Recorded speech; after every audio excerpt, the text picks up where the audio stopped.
so I'm just honored to be sharing a stage with you.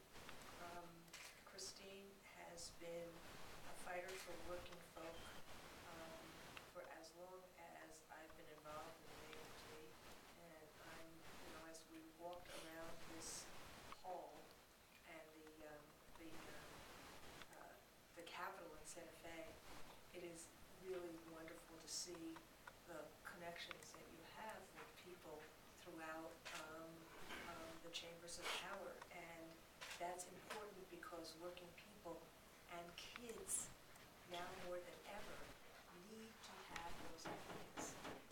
And I'm also delighted to be here with my friend and colleague and fellow troublemaker, Ellen Burstyn from Albuquerque. So I'm here because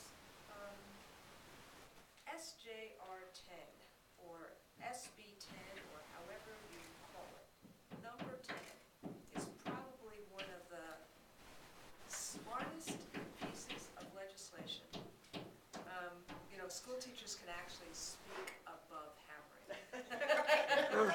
It doesn't normally bother us, but it is a really smart piece of legislation.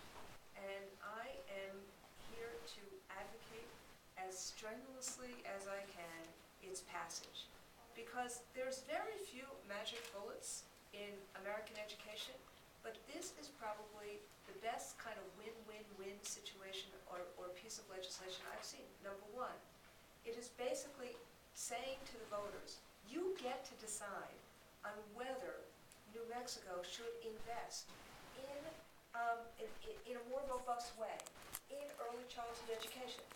Education that we know is an incredibly smart investment. But we get to then make the argument to the voters, and the voters ultimately then own that decision.